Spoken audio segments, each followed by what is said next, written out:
கர்த்தருடைய நாமம் மகிமைப்படட்டும். ஒரு விசை கூட உங்கள் யாவரையும் ஆண்டவரும் இரட்சகருமாகிய இயேசு கிறிஸ்துவின் இனிதான நாமத்தில் உங்களை நான் வாழ்த்துகிறேன், உங்களை நான் வரவேற்கிறேன். கர்த்தர் அதிகமாய் ஆசீர்வதிப்பாராக. ஆமென். அல்லேலூயா.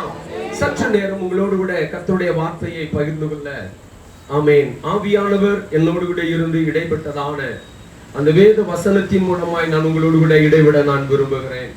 கர்த்தர் உங்களை அதிகமாய் ஆசீர்வதிப்பாராக. ஆமென். அல்லேலூயா.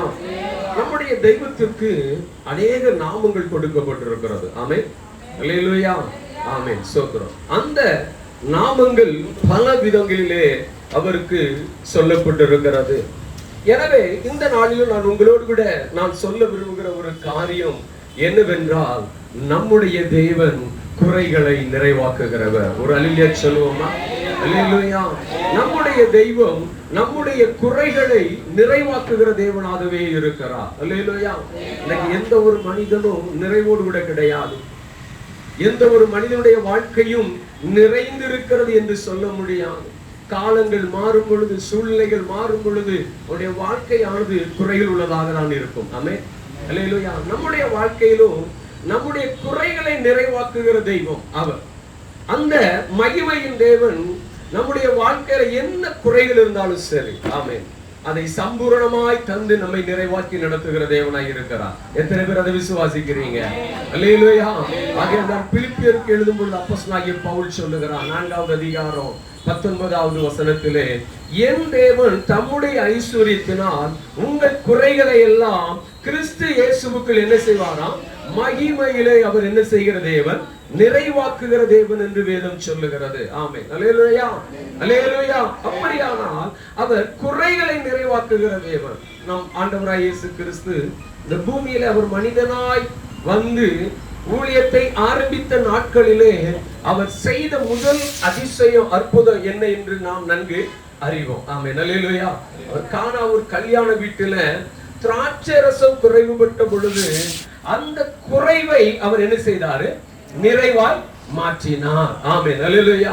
இன்றைக்கு நாமும் நம்முடைய வாழ்க்கையில எப்பேற்பட்டதான சூழ்நிலையிலே நாம் குறைகள் உள்ளவராய் காணப்பட்டாலும் அந்த குறைகளை நிறைவாக்குகிறவர் நம்முடைய தேவன். நாம் ஒரு நாளும் மறந்து விட வேண்டாம். நம்முடைய தேவனை நாம் விசுவாசித்து, என் குறைகளை நிறைவாக்குகிற நீர் அல்லவா, இந்த மாலை வேளையில என் வாழ்க்கையில காணப்படுகிற குறைகளை நீ நிறைவாக்கும் என்று சொல்லி நாம் ஆண்டவரை நோக்கி பார்த்து நாம் ஜெபிப்போமே ஆனால், அல்லது ஆண்டவரை நோக்கி பார்த்து நாம் வேண்டிக் கொள்வோமே ஆனால், நம்முடைய தேவன் நிச்சயமாகவே இந்த மாலை வேளையிலே இந்த கூட்டத்தினுடைய நிறைவுக்குள்ளாய் உங்கள் குறைகளை அவர் நிறைவாக்கவர் வல்லவராகவே இருக்கிறார். ஒரு அல்லேலூயா சொல்லுவோம். ஆமென். அல்லேலூயா. அது எந்த குறைவானாலும் சரி, எப்பேற்பட்டதான சூழ்நிலையானாலும் சரி, சூழ்நிலைகளை மாற்றி குறைகளை நீக்கி நிறைவுள்ளவர்களாய் சம்பூர்ணமுள்ளவர்களாய் நம்மை ஆசீர்வதித்து உயர்த்துகிறவரை நீங்களும் நானும் ஆராதித்துக் கொண்டிருக்கிறோம். ஆமென். அல்லேலூயா. அல்லேலூயா. என் அருமையான தேவனுடைய பிள்ளைகளே, ஆகையால்தான் அப்போஸ்தலனாகிய பவுல் கொரிந்தியர் சபைக்கு எழுதும் பொழுது சொல்லுகிறார், 1 கொரிந்தியர் 13வது அதிகாரத்தினுடைய 10வது வசனத்தை நாம் வாசிக்கும் பொழுது அங்கே அவன் மிக அழகாக சொல்லுகிறான், நிறைவானது வரும் பொழுது குறைவானது என்ன செய்யுமா? ஒழிந்து போகும். நிறைவானது யார்? ஆண்டவராய் இயேசு கிறிஸ்து ஒருவர் தான். ஆமென். ஒரு அல்லேலூயா சொல்லுங்களேன். அவர் மட்டும்தான் நிறைவுள்ளவர். அவர் எங்கே வருகிறாரோ அங்கே குறைகள் இருக்காது. அவர் எங்க வருகிறாரோ அங்கே நிறைவு மட்டும்தான் இருக்கும். கானாவூர் கல்யாண வீட்டிற்கு ஆண்டவராகிய இயேசு கிறிஸ்து அழைக்கப்பட்டார். அவருடைய தாயார் அழைக்கப்பட்டார். அவரோடு கூட அவருடைய சீஷர்கள் அழைக்கப்பட்டார்கள். ஆமென். திராட்சை ரசம் குறைவுபட்டது. கல்யாண வீட்டுக்காரன் ஆமென் என்ன செய்வதென்று தெரியாத ஒரு நிலைமையிலே அவன் கலங்கி தவித்த பொழுது இயேசுவின் தாயாகிய மரியாளிடத்திலே போய் சொல்லுகிறார். அங்கே மரியாள் தன் குமாரனாகிய இயேசுவினிடத்திலே சொல்லுகிறார். ஆமென். அல்லேலூயா. ஒரு ஏற்ற வேலை வருகிறது. அந்த வேலையிலே நான் இந்த குறையை மாற்றுவேன் என்று சொல்லி அங்கே வெறும் தண்ணீரை அவர் திராட்சரசமாக மாற்றி அந்த குறைகளை அவர் நிறைவாக்கினார். ஆமென். அல்லேலூயா. யாருக்கு எப்படி அந்த குறைகளை நிறைவாக்குகிறார் என்பது நமக்கு தெரியவே தெரியாது. ஆமென். அல்லேலூயா. ஆகாரை குறித்து நாம் நன்கு அறிவோம். சாராள் ஆகாரை அவளுடைய குழந்தையையும் தூரமாய் தன் குழந்தையை வைத்துவிட்டு இவள் மறுபுறமாய் போய் அவள் அழுது கொண்டிருக்கிறார். குழந்தையும் அங்கே அழுது கொண்டிருக்கிறது. அவர்களுடைய குறைகளை நிறைவாக்கின தேவன் அங்கே அவளுக்கு ஒரு துறைவை காண்பித்து அந்த குறையை நிறைவாக்குனவர். அல்லேலூயா. இன்றைக்கு நீங்களும் அந்த தேவனாகிய கர்த்தரை, குறைகளை நிறைவாக்குகிறவரை நீங்களும் நோக்கி பார்ப்பீர்களேயானால் இந்த மாலை வேளையிலே உங்கள் குறைகளும் நிறைவாகும். ஆமென், ஆமென், அல்லேலூயா. அது எந்த குறைவானாலும் சரி, எப்பேற்பட்ட சூழ்நிலையானாலும் சரி, அதை மாற்றுவதற்கு சர்வ வல்லமையுள்ள தேவன் ஒருவர் இருக்கிறார். அந்த தெய்வத்தை நாம் விசுவாசிக்க வேண்டும். ஆமென், அல்லேலூயா, அல்லேலூயா. அப்படியானால் ஒரு மனிதனுடைய வாழ்க்கையில அந்த குறைகளை அவர் நிறைவாக்கும் பொழுது அவர் நல்ல ஒரு பலனை கொடுக்கிற தேவனாகவே இருக்கிறார். ஆமென். நீங்கள் ரூத் சரித்திரத்தின் புஸ்தகத்திலே 2வது அதிகாரத்தினுடைய 12வது வசனத்தை நீங்கள் வாசிக்கலாம். ரூத் 2வது அதிகாரம் அதனுடைய 12வது வசனம்.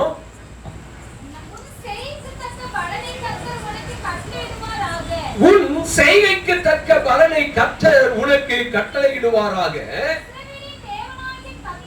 இஸ்ரவேலின் தேவனாகிய கர்த்தருடைய செட்டைகளின் கீழ் அடைக்கலமாய் வந்த உனக்கு அவராலே நிறைவான பலன் கிடைப்பதாக என்றான். ஆமென், அல்லேலூயா, அல்லேலூயா.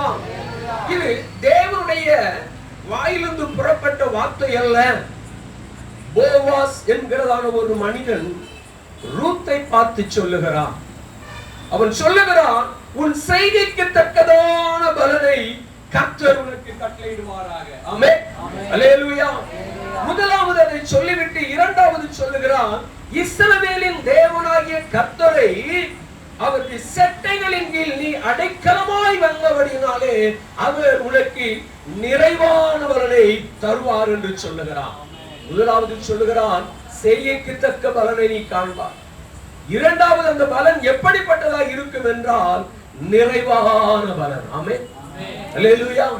குறைவான பலன் அல்ல, அரைகுறையான பலன் அல்ல, அது நிறைவான பலன், பூரணமான பலனை அது அவர் கொடுக்கிறவராகவே இருக்கிறார். ஆகையால் வேதம் சொல்லுகிறது, நான் சொன்னது போல பிலிப்பியர் 4:19 என் தேவன் அவர் சொல்லுகிறான் பவுல், தம்முடைய ஐஸ்வர்யத்தினால் உங்கள் குறைகளை எல்லாம் கிறிஸ்து இயேசுவுக்குள் அவர் என்ன செய்வாராம்? மகிமையிலே நிறைவாக்குவார். அதே பவுல் கொரிந்தியருக்கு எழுதும் பொழுது சொல்லுகிறார், நிறைவானது வரும் பொழுது, நிறைவான கிறிஸ்து வரும் பொழுது உன் வாழ்க்கையிலே காணப்படுகிற குறைகள் எல்லாம் என்ன செய்யும்? மாறும் என்று சொல்லுகிறார். அப்படியானால் நம்முடைய வாழ்க்கையிலே தேவன் நமக்கு வைத்திருக்கிறதான நிறைவான பலன்கள் தான் என்ன? நாம் அறிந்ததான நன்கு தெரிந்ததான ஒரு சில வேத பகுதியிலிருந்து நான் உங்களோடு கூட கர்த்தருடைய வார்த்தையை தொடர்ந்து நான் கொடுக்க நான் விரும்புகிறேன். சங்கீதங்களின் புஸ்தகம் 91வது சங்கீதம் அதனுடைய 1-2 வசனங்களை முதலாவது வாசியுங்கள். உன்னதமானவரின் மறைவில் இருக்கிறது, சர்வ வல்லவருடைய நிழலில் தங்குவான். நான் கர்த்தரை நோக்கி, நீர் என் அடைக்கலம், என் கோட்டை, என் தேவன், நான் நம்பி இருக்கிற என்று சொல்லுவேன் என்று சொல்லிவிட்டு 4வது வசனத்தை வாசியுங்கள். அவர் தமது சிறகுகளாலே உன்னை மூடுவார், அவர் சட்டைகளின் கீழ் அடைக்கலம் புகுவாய், அவருடைய சத்தியம் உனக்கு பரிசையும் கேடகமும் ஆகும். ஆமென், அல்லேலூயா. சொல்லுகிறார், அவர் தமது சட்டைகளுக்குள்ளாய் உன்னை என்ன செய்வாராம்? மூடுவார், அவர் சட்டைகளின் கீழ் நீ அடைக்கலம் புகுவார். அப்படியானால் இரட்சகராகிய இயேசு கிறிஸ்துவினுடைய சட்டைகளின் நிழலுக்குள்ளாய் எந்த ஒரு மனிதன் வருகிறானோ அவனுடைய வாழ்க்கையிலே மட்டும்தான் நிறைவான பலன் உண்டு. அல்லேலூயா. எங்கு சென்றாலும் கிடைக்காது. ஒருவேளை இன்றைக்கு நம்முடைய வாழ்க்கையில ஏதோ ஒரு இடத்திற்கு சென்றால் ஏதோ ஒரு பலன் கிடைத்தது என்று நாம் சந்தோஷப்படலாம். ஆனால் அது நிறைவானது அல்ல. அது குறைவுள்ள ஒரு நிறைவாகவே காணப்படும். இன்றைக்கு தேவன் நம்முடைய வாழ்க்கையிலே அவருடைய செட்டைகளின் நிழலுக்குள்ளாய் நாம் அடைக்கலமாய் வரும் பொழுது தேவன் நிறைவான பலனை தருகிற தேவனாகவே இருக்கிறார். அல்லேலூயா, அல்லேலூயா. அப்படியாக ஒரு மனிதன் அவருடைய செட்டைகளின் நிழலுக்குள்ளாய் வரும் பொழுது அவனுக்கு கிடைக்கிறதான அந்த நிறைவான பலன்கள் என்ன?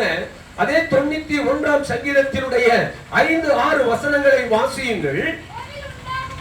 இரவில் உண்டாகும் பயங்கரத்துக்கும் பகலில் பறக்கும் அம்புக்கும் இருளில் நடமாடும் கொள்ளை நோக்கும் மத்தியானத்தில் பாழாக்கும் சங்காரத்துக்கும் பயப்படாதிருப்பாய். ஆமென், அல்லேலூயா. அங்கே சொல்லப்பட்டிருக்கிறது உன்னதமானவரின் மறைவில் இருக்கிறவர். அவருடைய வாழ்க்கையிலே தேவன் கொடுக்கிற ஒரு நிறைவான ஆசீர்வாதம் என்ன தெரியுமா? நிறைவான பலன் என்ன தெரியுமா?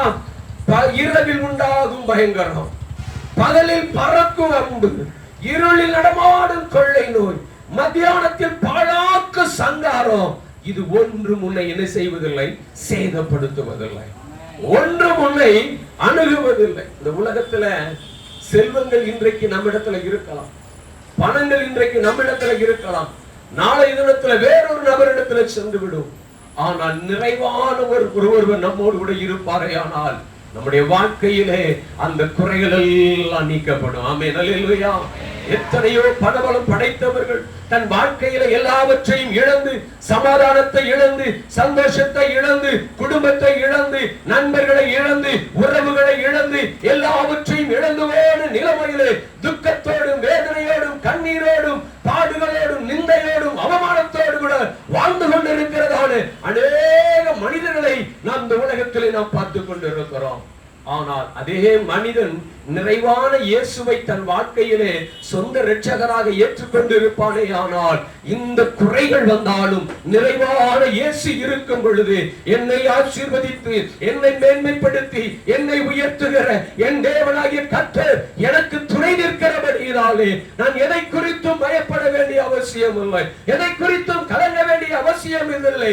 காரணம் நிறைவானவர் என்னோடு இருக்கிறபடியினாலே என் குறைகள் எல்லாம் அது தேவனால் நிறைவாக்கப்படும் என்கிற அந்த சமாதானத்தோடு கூட சந்தோஷத்தோடு கூட அவனால் வாழ முடியும். ஆமென், அல்லேலூயா, அல்லேலூயா. ஆமென். என் அருமையான தேவனுடைய பிள்ளைகளே, இங்கே சொல்லுகிறார் இரவில் உண்டாகும் பயங்கரம். இன்னைக்கு நம்முடைய தேசத்திலே உலக நாடுகளிலே அதிகமாய் நடைபெறுகிறதான அந்த பயங்கரமான சம்பவங்கள் எப்பொழுது எங்கே நடைபெறுகிறது என்றால் இரவு நேரங்களில் தான் நடைபெறும். ஆமென், அல்லேலூயா. பூமி எதிர்ச்சியை பாருங்க, நிலநடுக்கத்தை பாருங்க, புயலை பாருங்க, அல்லேலூயா, பெரிய பெரிய அதிர்வுகளை பாருங்க. ஒரு பெரிய ஆமென் சூழல்கள் எப்பொழுது உருவாகுகிறது என்றால் அது இரவு நேரத்தில் தான் உண்டாகும். ஆமென். அதனால சங்கீதக்காரன் சொல்லுகிறான், இரவில் உண்டாகும் பயங்கரத்திற்கும் பகலில் பறக்கும் அம்புக்கும் இருளில் நடமாடும் கொள்ளை நோக்கும் மத்தியானத்தில் பாழாக்கும் சங்காரத்திற்கும் அவன் என்ன செய்ய மாட்டான், பயப்பட மாட்டான். காரணம் நிறைவானவர் அவருடைய செட்டைகளின் குழாய் நீங்கள் கடந்து வரும் பொழுது. ஆமென், அல்லேலூயா. அங்கே அடுத்தபடியாக இரண்டாவது அங்கே சொல்லுகிற நிறைவான பலன் என்ன? 7-8 வசனங்களை நாம் வாசித்து பார்க்கும் பொழுது, உன் பக்கத்தில் 1000 பேரும் உன் வலதுபுறத்தில் 10,000 பேரும் விழுந்தாலும் அது உன்னை அணுகாது. உன் கண்களால் மாத்திரம் நீ அதை பார்த்து துன்மார்க்கருக்கு வரும் பலனை நீ என்ன செய்வாய், காண்பாய். யாருடைய வாழ்க்கையிலே? உன்னதமானவரின் மறைவில் இருக்கிறவன், அந்த சர்வ வல்லமை உள்ளவருடைய செட்டைகளுக்குள்ளாய் அடைக்கலம் புகிறவருடைய வாழ்க்கையில தான் இது நடக்கும். நம்முடைய பக்கத்துல எத்தனை பேர் வந்தாலும், நம்மை சுற்றிலும் எத்தனை தான் எழுப்பி வந்தாலும், அவருடைய செட்டைகளுக்குள்ளாய் ஒரு மனிதன் அடைக்கலமாய் புகுந்து கொள்வாயானால் அந்த துன்மார்க்கருக்கு வரும் பலனை அவர்களுடைய கண்கள் காணவே காணும். ஆமென், அல்லேலூயா. வேதத்திலே பார்க்கிறோம், யோசபாத் என்று சொல்லப்படுகிறதான ராஜா, அவனை சுற்றிலும் 3 விதமான கூட்டத்தார், மோவாபியர், ஆமென், சேயீர் மலை தேசத்தார் என்று சொல்லி 3 விதமான கூட்டத்தார் அவனை நெருக்கி ஏவின பொழுது அவன் தேவ சமூகத்திலே அவன் தேவனை நோக்கி பார்க்கிறவனாய் அவருடைய செட்டைகளின் நிழலுக்குள்ளாய் அவன் வந்தபடியினாலே அதிகாரம் 20வது அதிகாரத்திலே அங்கே சொல்லப்பட்டிருக்கிறது, அவர்கள் அங்கே எதிரிகள் தங்களுக்குள் என்ன செய்தார்களா? வெட்டுண்டு மடிந்தார்கள் என்று வேதம் சொல்லுகிறது. ஆமென். அல்லேலூயா, அல்லேலூயா. காரணம் என்ன தெரியுமா? உன்னதமானவரின் மறைவில் இருந்தபடியினால், அவருடைய செட்டைகளின் நிழலுக்குள்ளாய் அவர்கள் வந்தபடியினால், இந்த மாலை வேளையிலே அந்த உன்னதமானவருடைய செட்டைகளின் நிழலுக்குள்ளாய் நீங்கள் வருவீர்களே ஆனால், எந்த ஒரு பயங்கரமும் எத்தனை ஆயிரங்கள் உங்களை சுற்றி எழும்பினாலும், எப்பேற்பட்டதான கோலியாத்கள் எழும்பினாலும், எப்பேற்பட்டதான மோவாபியர்கள், அம்மோனியர்கள், ஆமே சேயீர் மலை தேசத்தார் எழும்பினாலும், அது ஒன்றும் உங்களை அணுகாது. அந்த துன்மார்க்கருக்கு வரும் பலனை மட்டுமே உங்களுடைய கண்கள் காணும். காரணம் என்ன தெரியுமா? எந்த ஒரு மனிதன் உன்னதமானவருடைய மறைவுக்குள்ளார், அந்த உன்னதமானவருடைய செட்டைகளின் நிழலுக்குள்ளார், இஸ்ரவேலின் தேவனாகிய செட்டைகளின் நிழலுக்குள்ளார் எந்த ஒரு மனிதன் அடைக்கலமாய் வருகிறானோ, அவருடைய வாழ்க்கையில் மட்டும்தான் கர்த்தர் நிறைவான பலனை கொடுப்பார். ஆமென். அல்லேலூயா, அல்லேலூயா, அல்லேலூயா. அடுத்தபடியாக நீங்கள் வாசிக்கலாம், 9வது வசனத்தை வாசியுங்கள். எனக்கு அடைக்கலமாய் இருக்கிற உன்னதமான கர்த்தரை எனக்கு தாபரமாய் கொண்டான். ஆகையால் அவர் சொல்லுகிற அடுத்த ஒரு நிறைவான பலன் என்ன தெரியுமாங்க? ஆமென். அவர் சொல்லுகிறார், பொல்லாப்பு உனக்கு என்ன செய்யாது? இன்றைக்கு எத்தனை மனிதர்கள் என் வாழ்க்கையில பல பொல்லாப்புகள் இருக்கிறது, பல வேதனைகள் இருக்கிறது. யாரோ எனக்கு செய்வனை செய்து விட்டார்கள், யாரோ எனக்கு சூனியம் வைத்து விட்டார்கள், யாரோ எனக்கு மந்திரம் செய்து விட்டார்கள், என் வாழ்க்கையிலே பொல்லாப்பை தவிர வேறு ஒன்றுமில்லை என்று சொல்லி கலங்கிக் கொண்டு இந்த வேலையில நீங்கள் இடத்திலே கடந்து வந்திருப்பீர்களே. ஆனால் இந்த மாலை வேலையில தேவனாகிய கர்த்தர் உங்களை பார்த்து சொல்லுகிற ஒரு அருமையான ஒரு காரியம் என்ன தெரியுமா? அந்த இஸ்ரவேலின் தேவனாகிய கர்த்தருடைய செட்டைகளின் நிழலுக்குள்ளாய் நீங்கள் வருவீர்களே ஆனால், அவர் உங்களுக்கு நிறைவான பலனை கொடுப்பார். அல்லேலூயா. சொல்லப்பட்டிருக்கிறது, பொல்லாப்பு உங்களுக்கு என்ன செய்யாதான்? நேரிடாமா. வாதை உன் கூடாரத்தை என்ன செய்யாது? அணுகாது. அல்லேலூயா, அல்லேலூயா, அல்லேலூயா. அங்கே 11வது வசனம் சொல்லுகிறது, உன் வழிகளில் எல்லாம் உன்னை காக்கும்படி உனக்காக தம்முடைய தூதர்களுக்கு கட்டளையிடுவார். உன் பாதம் கல்லில் இடராதபடிக்கு அவர்கள் உன்னை தங்கள் கைகளிலே என்ன செய்வார்கள்? ஏந்தி கொண்டு போவார்கள். அல்லேலூயா. என் அருமையான தேவனுடைய பிள்ளைகளே, அங்கே 9வது வசனம் சொல்லுகிறது, எனக்கு அடைக்கலமாய் இருக்கிற உன்னதமான கர்த்தரை நீ உனக்கு நிழலாய் கொள்வாயானால், உன்னுடைய செட்டைகளின் நிழலுக்குள்ளாய் நீ நிழலாய் வைத்துக் கொள்வாயானால், இந்த மாலை வேளையிலே என் தேவனாகிய கர்த்தர் சொல்லுகிற ஒரு வார்த்தை, உனக்கு நிறைவான பலன் உண்டு. அல்லேலூயா, அல்லேலூயா, அல்லேலூயா. இந்த நிறைவான பலனை பெற்றுக்கொள்ள விரும்புகிற தேவ பிள்ளையே, இந்த நிறைவான ஆசீர்வாதத்தை பெற்றுக்கொள்ள விரும்புகிற அருமையான தேவச்சனமே, எதிர்பார்ப்போடு கூட ஆமென், என் வாழ்க்கையிலே ஒரு மாற்றம் நிகழாதா? என் வாழ்க்கையிலே இந்த சூழ்நிலை மாறாதா? என் வாழ்க்கையில இருக்கிற வேதனை மாறாதா? என் வாழ்க்கையில இருக்கிற பாடுகள் நீங்காதா என்கிறதான கலக்கத்தோடு வேதனையோடு கூட இந்த மாலை வேளையில நீங்கள் கடந்து வந்து இருப்பீர்களே ஆனால், உங்களை பார்த்துதான் என் தேவன் சொல்லுகிறார், உனக்கு ஒரு நிறைவான பலன் உண்டு. என் அருமையான மகனே, என் அருமையான மகளே, என் அருமையான சகோதரனே, உனக்கு ஒரு நிறைவான பலனை கட்டளையிடு. என் தேவனவர் சர்வ வல்லமையுள்ளவராகவே இருக்கிறார். அல்லேலூயா, அல்லேலூயா. நீங்க மல்கியா தீர்க்கதரிசியின் புத்தகம் 4வது அதிகாரத்தினுடைய 2வது வசனத்தை நீங்கள் வாசியுங்கள். மல்கியா தீர்க்கதரிசியின் புத்தகம் 4வது அதிகாரம் 2வது வசனத்தை நீங்கள் வாசியுங்கள். ஆனாலும் என் மாமத்துக்கு பயந்திருக்கிற உங்கள் மேல் நீதியின் சூரியன் உதிக்கும், அவருடைய செட்டைகளின் கீழ் ஆரோக்கியம் இருக்கும். ஆமென், அல்லேலூயா. இன்னைக்கு நாம பலர் பலவிதமான வியாதிகளோடு கூட இருக்கிறோம், ஆனால் ஆரோக்கியத்தை வர பண்ணுகிறவர் அவர். ஆமென், அல்லேலூயா. தேவன் சொல்லுகிறார், நானே உனக்கு பரிகாரியாகிய கர்த்தர், நானே உனக்கு ஆரோக்கியத்தையும் சுகத்தையும் வர பண்ணுவேன் என்று சொல்லுகிறார். இந்த மாலை வேளையில என் அருமையான தேவனுடைய பிள்ளைகளே, அவருடைய செட்டைகளுக்குள்ளாய் உனக்கு என்ன இருக்கு தெரியுமா? ஆரோக்கியத்தை அவர் வைத்திருக்கிறார். இன்னைக்கு இந்த மாலையில் ஆரோக்கியம் வேண்டுமா? சுகம் வேண்டுமா? ஆமென். உங்கள் வாழ்க்கையில நிறைவான ஒரு வாழ்க்கை வேண்டுமா? இந்த மாலையில் அவருடைய செட்டைகளுக்குள்ளாய் நீங்கள் வருவீர்களே ஆனால், அவருடைய செட்டைகளின் மறைவுக்குள்ளாய் நீங்கள் வருவீர்களேயானால், போவாஸ் ரூத்தை பார்த்து சொன்னது போல இந்த மாலை வேளையிலே தேவ ஆவியானவர் உங்களை பார்த்து சொல்லுகிறார், உங்களுக்கு ஒரு நிறைவான ஒரு வாழ்க்கை உண்டு. இன்றைக்கு உங்களுக்கு ஒரு நிறைவான பலன் உண்டு. இன்றைக்கு உங்களுடைய வாழ்க்கையிலே நீ எதிர்பார்த்துறாத ஒரு பலனை நான் உனக்கு கட்டளையிட போகிறேன். உன் சூழ்நிலைகள் எப்படிப்பட்டவைகளாக இருந்தாலும், உன் வாழ்க்கை எப்படிப்பட்டவைகளாக இருந்தாலும், உன் நிலைமைகள் எப்படிப்பட்டவைகளாக இருந்தாலும், ஆமென், எனக்கு ஒரு பொருட்டல்ல. இந்த மாலை வேளையிலே இந்த கூட்டத்திலே வந்திருக்கிற உன் வாழ்க்கையிலே ஒரு நிறைவான பலனை, ஒரு நிறைவான ஆசீர்வாதத்தை, ஒரு சம்பூர்ணமான ஆசீர்வாதத்தை நான் கட்டளையிட போகிறேன் என்று சொல்லி மகிமையின் தேவன் உன்னை பார்த்து சொல்லுகிறார். அருமையான சகோதரனே, சகோதரியே, நிறைவானது வரப்போகிறது. நிறைவான இயேசுவோடு இருக்கலாம்.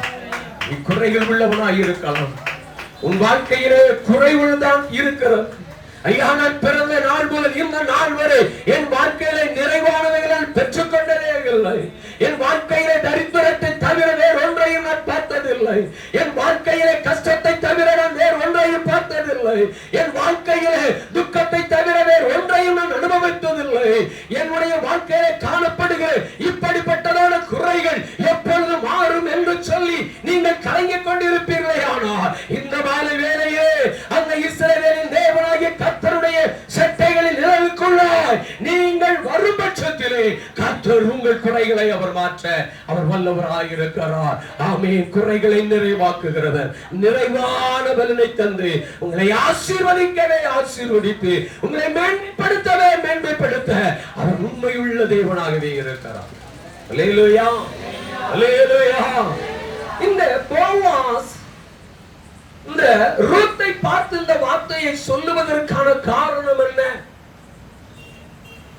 இந்த ரூத்தினுடைய சம்பவங்கள், சரித்திரத்தை நீங்கள் பார்க்கும் பொழுது, இந்த ரூத் என்கிறவள் எலிமெலேக், நகோமி என்கிறதான இரண்டு தம்பதியர்களுக்கு பிறந்ததான மக்லோன், கிளியோன் என்று சொல்லப்படுகிறதான இரண்டு குமாரர்களில் ஒருவனுடைய மனைவிதான் யார்? இந்த ரூத்.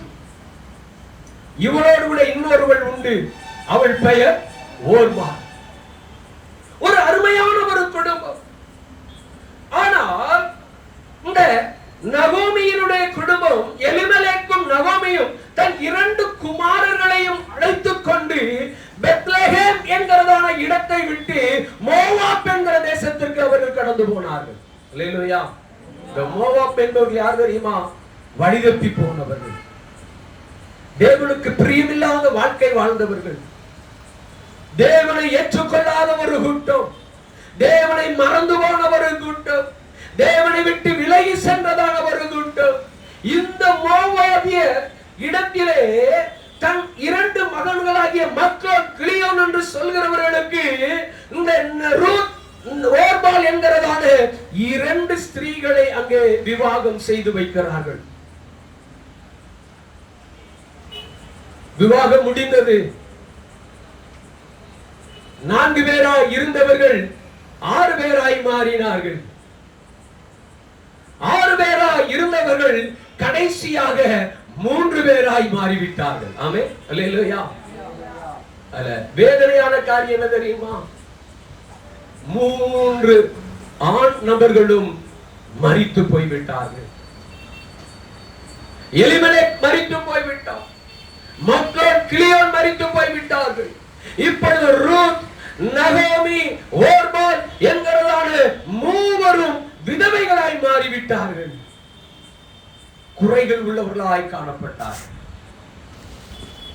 அருமையான தேவனுடைய பிள்ளைகளே, அங்கே நகோமி தன்னுடைய 2 மருமகன்களை அழைத்தவள் சொல்லுகிறார், இனி என்னால் உங்களுக்கு ஒரு குழந்தையை பெற்றெடுத்து அவனை உங்களுக்கு திருமணம் செய்து வைக்க என்னால் இயலாது. எனவே நீங்கள் உங்களுடைய தகப்பன் வீட்டிற்கு கடந்து போய் விடுங்கள் என்று சொன்ன பொழுது ஓர்பால் தன் மாமியார் மனைவியாகிய நகோமியை அனைத்து